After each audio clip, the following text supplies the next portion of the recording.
En podcast comme à la radio, vous écoutez RTL. Vous écoutez RTL. À la pointe de l'actualité avec Médicis, la mutuelle retraite des indépendants. Renseignements au 0800 240 240. Z comme Zemmour.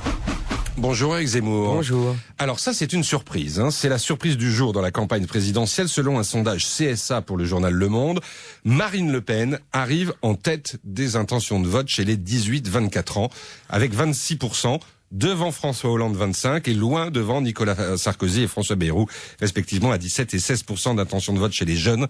Commentaire, Eric? Oui, c'est la grande satisfaction de sa campagne qui connut pas mal de désillusions. De quoi faire enrager les candidats de gauche qui se croient propriétaires de la jeunesse du monde depuis 1789. De quoi compenser en partie son décrochage dans l'électorat des plus de 60 ans. Pas de chance pour elle, c'est celui qui est le plus nombreux et qui vote massivement. Mais il y a une certaine logique matérialiste dans cette dialectique des vases communicants. Marine Le Pen a légitimement inquiété les vieux et surtout leurs économies épargnées pour leur retraite en promettant parfois un peu légèrement la fin de l'euro, le retour au franc, une dévaluation massive de la monnaie nationale.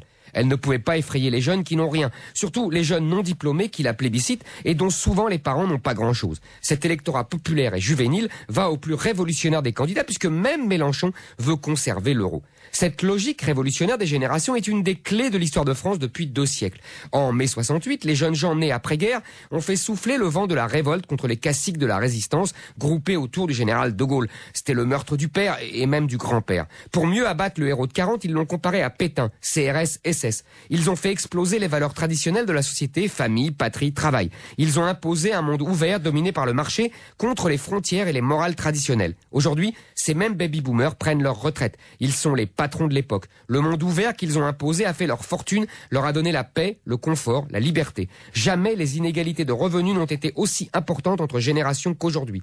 Le vote pour le Front National par les jeunes est donc devenu assez naturellement le vote de révolte transgressive contre ces baby-boomers qui l'ont toujours comparé au nazisme, le meurtre du père et même du grand-père. Paradoxalement, il est même pour certains, à l'instar des populistes hollandais, un vote pour préserver une société de tolérance contre le puritanisme islamique. Enfin, voter Marine Le Pen au nom de la tolérance, c'est quand même assez tordu. Doit quand même y avoir autre chose. Oui, car plus globalement, cette nouvelle génération, surtout chez les non-diplômés, est la principale victime de ce fameux monde ouvert. Victime des délocalisations qui les privent d'emplois ouvriers, incapable de se loger à des prix décents, victime d'une concurrence âpre avec les enfants de l'immigration. Dans son livre désormais célèbre, Fracture française, Christophe Juilly décrit bien ce qu'il appelle la guerre des yeux, la rivalité juvénile et virile entre ceux qui ne veulent pas baisser les yeux, rivalité auprès des filles, rivalité dans la rue, rivalité dans les collèges, rivalité que personne n'aime perdre et personne n'accepte d'être minoritaire. La rivalité virile de cette guerre des yeux se double d'une rivalité culturelle, comme l'explique encore le géographe. Jusqu'aux années 70, l'assimilation à la française donnait aux ouvriers français un rôle de mentor, de passeur de la culture française aux derniers arrivants. Le multiculturalisme de la gauche antiraciste a détruit ce rôle de référent culturel qui donnait du prestige aux jeunes ouvriers autochtones, depuis lors méprisés par les bobos, traités de beaufs et de racistes par la bien-pensance. Au fait, Marine Le Pen est née en 1968. Et c'est signé Z, Eric Zemmour. Vous le retrouvez, Eric Zemmour, chaque matin sur RTL.